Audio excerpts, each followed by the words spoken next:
In this video, I'm going to give you 5 tips to help you tune your guitar really well. It's not a tutorial, but I've done one of those as well, so do click the link if you want to have a look at that and learn how to do it in several different ways. Let's get started. Number 1, become familiar with how the guitar should sound.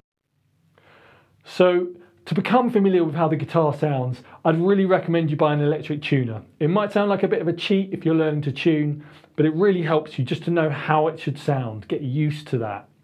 On top of that, once you've learned some of the methods to tune, you can practice tuning your guitar and then testing it with the tuner to see how you did.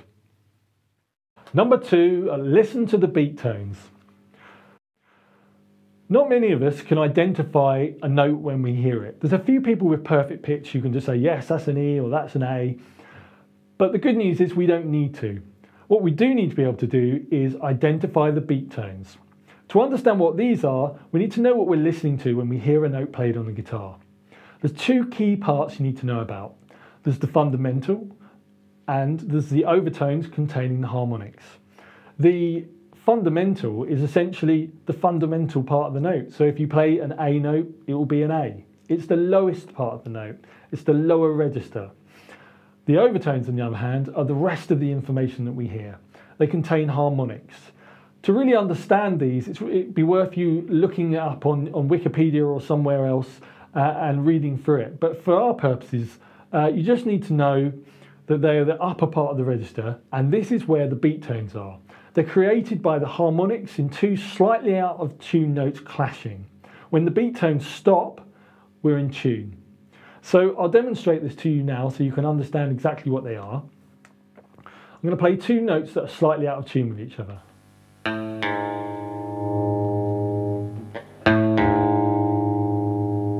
So you should be able to hear that there's a wobbling there. There are beat tones. I'm going to tune up a little bit more and you'll hear that they slow down.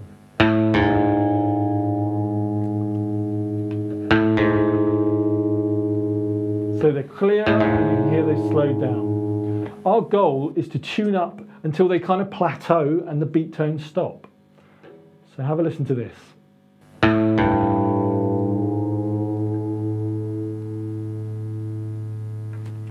So you can hear it plateaued and we're pretty much in tune. They're still there, but they're very, very slow. So it's using this method of listening to the beat tones clashing and then tuning so that they stop that is the key to tuning really well. Number 3, make big, bold moves. You may have noticed in the last section that I tuned up in one big, smooth movement.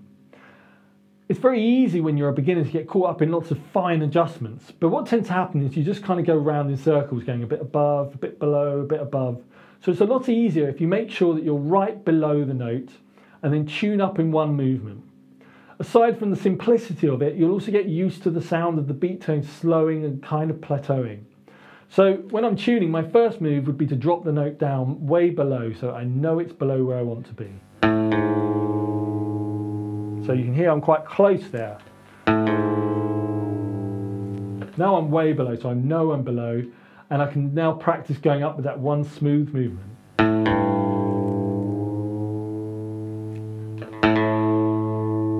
And if I'd gone a little bit too far, say, and you can hear it be wobbling, then I would go right down and do it again.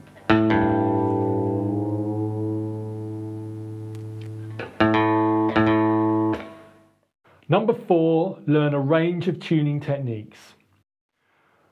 Once you've got the basic tuning method under your belt, I'd really recommend that you learn some other techniques as well, particularly using harmonics, for example, because they allow the sound to cut through. I've had examples where I've been preparing for a gig and I didn't have my tuner with me and I couldn't hear the 5th fret or the open strings very well, but harmonics cut through the background din really well. So it's really good to have a range of techniques. I've done some videos on this, so you can click the link and have a look at those, and it will teach you how to do 4 different methods to tune.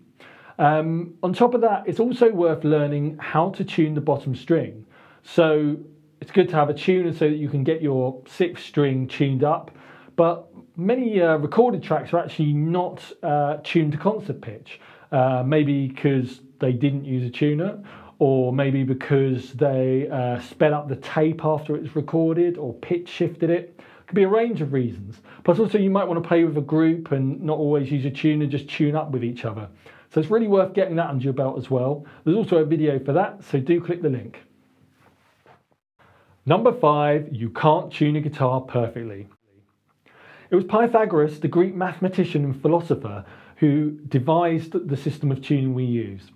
It's incredible, but you can only play perfectly in one key. So for example, you could tune your instrument so you can play perfectly in C, but when you played in any other key, it would sound out of tune. So we use a system called the tempered system, whereby everything's very slightly out of tune, meaning that everything sounds roughly in tune. Now, as you get better at tuning your guitar, you're going to notice that things start to sound a bit funny by about string 3, especially if you're, say, using the 5th fret method. If you tune it perfectly, you'll find that some chords sound in tune and other chords sound out of tune. So what you'll need to do is adjust for that. You can see some information on this in the tuning videos I've done if you want to click to the link to that. But the good news is that your tuner will tune in a tempered way so that those strings are slightly out of tune. I hope this video has been useful for you. Good luck.